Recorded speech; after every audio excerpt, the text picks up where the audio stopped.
Today on Yester Kitchen, we are going to talk about a dish that is so well known with so many stories. We're going to get to the bottom of it. You're going to love it. Let's get started.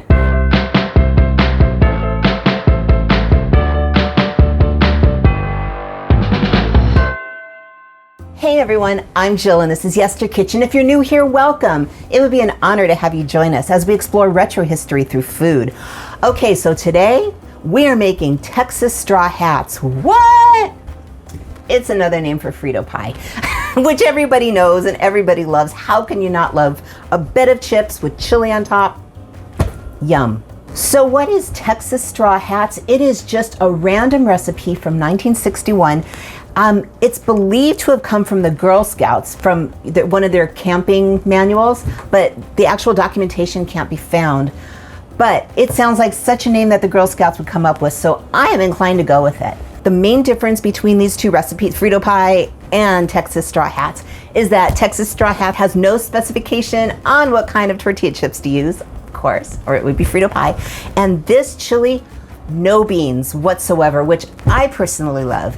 And if you're interested in the history of chili, right there, the very first chili ever made with commercial chili powder in the late 1800s, and actually one of my personal favorite. I love this chili, so check it out. But this one, so amazing, so easy, and just some great flavor. But let's talk about Frito Pie. Where did it come from? Well, there's two main stories. One story is it was invented in Texas by Daisy Doolin, who was the mom of Charles Doolin, who started Frito-Lay, who makes Fritos. The other one is it was started by Teresa Hernandez in Santa Fe, New Mexico, at a Woolworth's lunch counter. That was a department store way back when, and they used to have little lunch, like dining rooms in the store. So you could have your lunch and shop, and that was called Woolworth's. And the story is that she created it there. Well, there is some documentation at the Frito-Lay company citing a lady named Nell Morris, who actually created the dish in the test kitchens of Frito-Lay in the 1950s. And that's where it started. And so, we've got all these stories. Who are you going to believe? If you're from New Mexico, of course you're going to believe that one. If you're from Texas, of course you're going to believe that one. So you pick, because as usual, food history is just shrouded in mystery. But I will tell you that Frito Pie was originally served in 1955 at the Casa de Frito Mexican restaurant in Disneyland. So there's that. And in 1962, the recipe for Frito Pie started to get printed on all the bags of Fritos, and an icon was born. Also known as the walking taco, it became so popular, especially in the southern and midwestern states. And as a matter of fact, to this day, if you go to a high school football game, chances are you will be able to get a Frito Pie. They just take the little bags of Fritos, cut them right open, put the chili and everything in it, and off you go. And they're fabulous. Back when my son played football in high school, I was actually the varsity team mom. We didn't have Frito Pie in our concession stand. I wish we did, but we didn't. But we're making it now. So this is just cheap, easy, fun. Just everything about this is fabulous. And of course I am going to use Fritos. But let's make the chili. So first I have a big giant saucepan. You can use a large skillet as well. And into it we're going to add 3 tablespoons of oil. I have canola. You can also use vegetable. You just want something neutral so the oil will not add a flavor to your chili, because you want all the flavors in everything we're going to add. Okay, so the first thing we're going to do is we're going to let the oil get a little warm. My pot's already warm, so I'm ready to go. I have 2/3 of a cup of chopped green pepper. I have 2/3 of a cup of chopped celery, and I have 1 cup of chopped onions, because you cannot make chili without these fabulous vegetables. And by the way, onions, celery, and green pepper is known as the Holy Trinity, which is something that no New Orleans dish is without. Okay, so now what we have to do is we have to cook these down. You want them tender, but you don't want them to brown. So I'm thinking about 8-10 minutes. We'll be back when that happens. So our vegetables are tender. Look at that. They're just nice and soft. They're not too soft. They're just softening, and that's fine because it's still going to cook and they're going to get softer. So now what you do is you take 2 pounds of ground beef and just kind of break it up on in there. And then you're going to cook that and let that brown. And then we're going to add everything else into the pool. and we are going to have ourselves one amazing dinner. So now just kind of get in there and mix it with the vegetables and let the meat brown.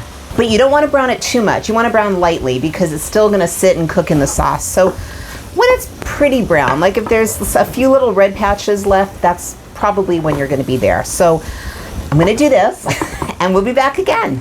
So it's been about 10 minutes, and by the way, I used 80-20 ground beef, which is 20% fat. It's chili. It's not supposed to be healthy. You can use whatever you want. So here's lightly browned. It's still a little pink, but it's definitely separated by the crumbles. And all our veggies are in there, and yes, you do not drain it.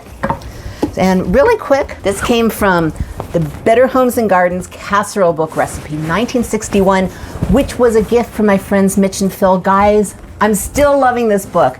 See, people send me vintage cookbooks, and I can't even tell you how much I appreciate it. So thank you so much. And this is the only place I have ever found this particular recipe to be. So, you know, you just never know where you're going to find things. But it's pretty much Frito Pie. Okay, so now we're going to build our chili, and then we're going to let it sit and cook for 1 hour. So everything into the pot. Ready? 2 6-ounce cans, the little cans, of tomato paste. That's pretty much the way most of it comes, but you want 2 6-ounce cans, and that is just going to make this extremely thick. A half a cup of ketchup, and then 2 cups of water, and smush that tomato paste down a little bit to get it going. Sometimes it takes a minute to incorporate tomato paste. It's just so thick, beautifully thick. In go our seasonings. We have 2 teaspoons of salt. I know it's a lot, half a teaspoon of pepper. It needs it. The recipe says 2 to 3 teaspoons of chili powder. 3 teaspoons is a tablespoon, and that's what I have here, with maybe a little bit more, because I like chili powder. A half a teaspoon of thyme. See, little different. I've never seen a chili with thyme in it. And we have 2 teaspoons of Worcestershire. Very, very, very interesting ingredients. And it will make one fabulous chili. And as you can see, it makes so much. You can feed a crowd on not a lot of money at all. So this is just such a great budget meal, and a delicious one too. And for you no beans and chili people, it's perfect. And the last thing you add, the recipe says a few dashes of Tabasco. But if you know me at all, a few dashes won't help. Now, of course, if you don't like hot, keep it at a few dashes. Now we're just gonna make sure this is mixed thoroughly. All right, it's looking pretty good to me. So now what we're gonna do is we're gonna simmer this uncovered for 1 hour. And when we get back, we are gonna build us a Frito Pie. I'm sorry, a Texas straw hat. I'll see you in an hour. It's been an hour. Take a look.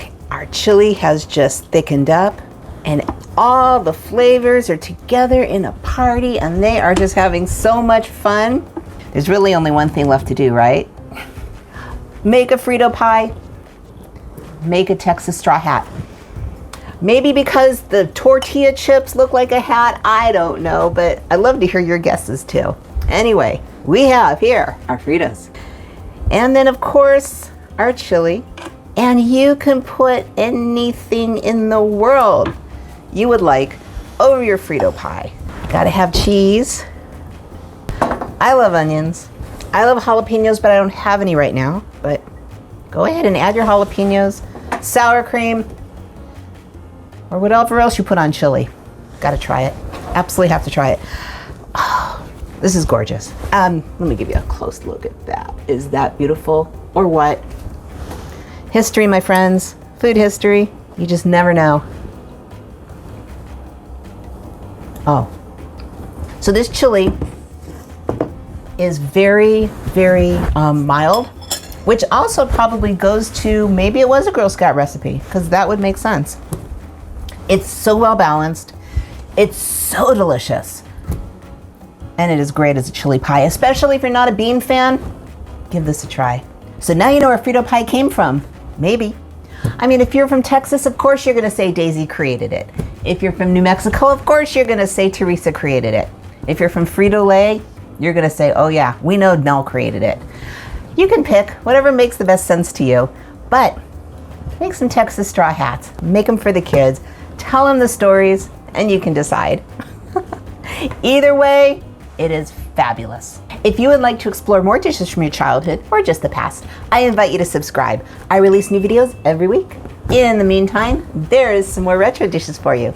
And remember, every dish, even Frito pie and what would be the history of it, has a story. I'll see you in the next video.